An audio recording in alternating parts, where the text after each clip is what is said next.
Le premier réflexe qu'on peut avoir pour éviter tout gaspillage, c'est de reprendre les affaires de l'année dernière pour les trier et réutiliser au maximum.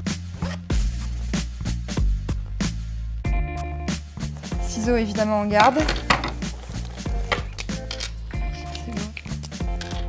Ouais, à jeter. Je peux aussi faire un tri pour mes classeurs et mes pochettes qui sont encore en bon état. Et je peux garder mes feuilles de cours de l'année dernière comme feuilles de brouillon.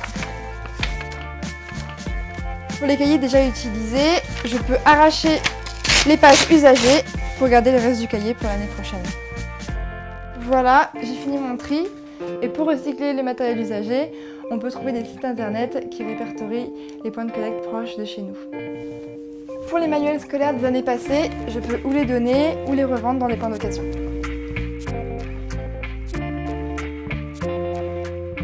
Une autre habitude qui utilise beaucoup de plastique, c'est quand on recouvre nos manuels et nos cahiers avec des films plastifiés. Une solution écolo, c'est d'utiliser des vieux vêtements pour recouvrir nos manuels. Pour fixer le tissu, on peut prendre du scotch ou des agrafes si le tout ne tient pas.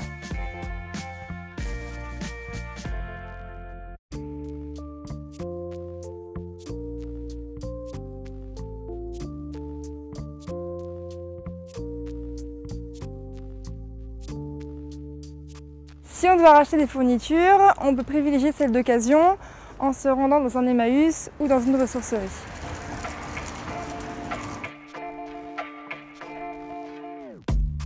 Bonjour Ella. Bonjour Fleur, ça va? Oui, très bien. Je vois que vous avez un rayon rentrée pour la ressourcerie. Est-ce que vous pouvez nous en dire plus? Oui, bien sûr. Alors à l'association Le Cercle et à la ressourcerie partagée, nous thématisons en fait les rentrées sur de la fourniture scolaire, puisqu'évidemment ce sont les produits qui sont actuellement recherchés par les familles. Et nous proposons en fait des articles à petit prix. Vous avez des feuilles, des papiers. Qui sont neuves?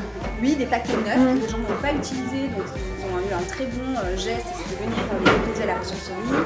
Vous avez les calculatrices également à 4 € qui sont testées. Vous voyez par exemple on vend des règles à 10 centimes qui sont neuves. Et également des classeurs en très bon état. Du coup, pourquoi vous conseillez de se tourner vers l'occasion pour la rentrée?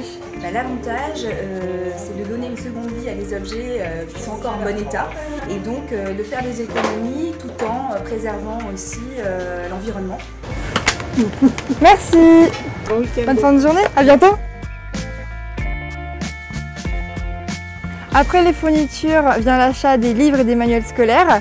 On peut se tourner vers les sites internet d'occasion ou vers les bourses aux livres organisées par les écoles. Quand on ne peut ni réutiliser ses fournitures de l'année passée ni acheter en occasion, il reste bien sûr le supermarché. Là aussi, il y a quelques astuces pour réduire son impact.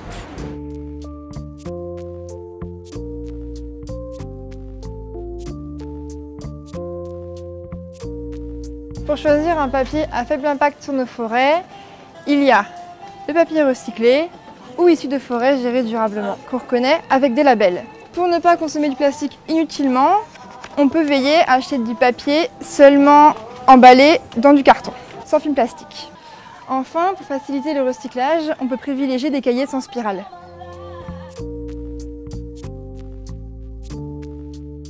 Le problème des stylos jetables, c'est qu'on les jette rapidement, ce qui fait à grande échelle beaucoup de déchets.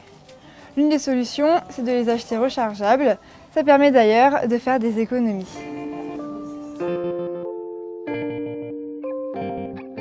Pour préserver notre santé et l'environnement, on va plutôt choisir des feutres et des colles sans solvant et sans parfum. Il existe aussi des labels qui peuvent aider à choisir. Ces labels peuvent certifier que le produit est fabriqué à partir de matériaux recyclés, qu'il est produit localement ou qu'il respecte d'autres critères environnementaux. En règle générale, on achète des produits qui sont solides pour éviter de jeter trop souvent et on évite les achats inutiles comme les post-it qui sont trop petits pour être recyclés.